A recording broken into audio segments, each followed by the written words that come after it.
2 বছর আগে আসলাম। আমি থাকি আমেরিকায়, লস অ্যাঞ্জেলেসে। তো এই 2 বছর আগে একটু ঘুরতে আসলাম বাংলাদেশে। আমি জন্ম হয়েছি বাংলাদেশে আর কি, ফেরত আসছি 25 ইয়ার্স পরে। আমার বাংলা এত ভালো না, তো হইতে পারে ইংলিশ আর বাংলা একসাথে কথা বলবো যদি বাংলার প্রবলেম হয়ে যায়। তো আমি লেকের পাশে দৌড় দিতেছিলাম, তাকে দেখছিলাম ওরা ধ্যান করতেছে। আর আমি অনেক বছর নিজেও ধ্যান করি, যোগা করি বলতে পারেন। তো আমি জয়েন করছি, একটু করছি, তারপরে হঠাৎ করে আবার কাজ আসছে আর রখন ভাইয়ের সাথে কথা বলতেছিলাম। জানি নাই যে আজকেও মানে একটু কমপ্লিকেশন আছে। তো আমার সময় আমার নিজের সময় না, তো মানে তো এসে গেছি, তো এই যে এখানে আসছে। তো থ্যাংক ইউ, থ্যাংক ইউ। তো আমি আমরা একটু প্র্যাকটিস করি, Sure, of course. একটু প্র্যাকটিস করি। আর আমি আর একটু বলি আমার উপরে। Of আমি course. ইংলিশে বলি, এই জন্য কঠিন হয়ে যায় বাংলায় আমার জন্য। I did my first it's called a Vipassana retreat.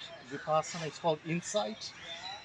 So we do the physical exercises like the asanas and pranayama, and in yoga there are more, but if you look at Ashtanga yoga, you go to the higher levels. There's like samadhi and dhyan, right? But why do we do all these things? We do this to hopefully awaken. So when you hear somebody like the Buddha, that's not his real name. His real name might have been Siddhartha Gautama. The Buddha is a title. It means somebody who has awakened or is liberated. Mukti hoise ta, moksha. আর কি মুক্তি আর মোক্ষার মানে কি, তাই না? আমরা কি খালি এটা করবো আর মুক্তি হয়ে যাবে তা না, তাই না? মানে আর কি আমরা চেষ্টা করতেছি হইতে পারে মুক্তির দিকে যাইতে, মোক্ষার দিকে যাইতে। আর তো আমি কি করি, মনে আপনারা অভ্যস্ত, যেরকম একটা বড় লেসন যেটা রখন ভাই বলতেছিল বারবার, মনোযোগ দিবেন, তাই না? এটা ইংলিশে বলে মাইন্ডফুলনেস। আর অনেক আমেরিকায় যেরকম মাইন্ডফুলনেস অনেক হয়, আর অনেক সময় লোকরা ভাবে ও আমি তো মাইন্ডফুল হব, মনোযোগ দিব, তারপরে ভালো করে কাজ করব, তাই না? আর কি আসলে এটার আলটিমেট গোল যে আমরা ভালো করে কাজ করব, বেশি কাজ করবো, বেশি পয়সা বানাবো, বেশি এরকম, ওইটা না। আসলে আমাদের মানে অ্যাওয়েকেন করতে হবে। একটা সিম্পল ডেফিনিশন দিব আপনাদের অ্যাওয়েকেন, যেটা বুদ্ধা বলতো অনেক, হয়েছে আমরা কি দুঃখতে আছি। দুঃখর মানে কি?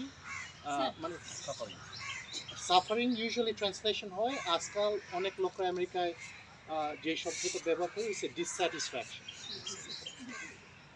ডিসস্যাটিসফ্যাকশন মানে ইমাজিন আপনারা জেফ বেজোসকে তো চিনেন, ওয়ার্ল্ডস মোস্ট রিচেস্ট ম্যান, তার কত পয়সা আছে, ইয়ে তার ওয়াইফ তাকে ডিভোর্স করে দিছে।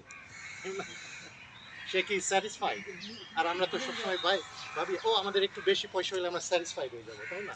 তো এত আছে, হতে পারে সেও সাফার করে, তাই না? তো আমরা মানে ওই সাফারিং থেকে আমরা মুক্তি চাই, লিবারেশন চাই।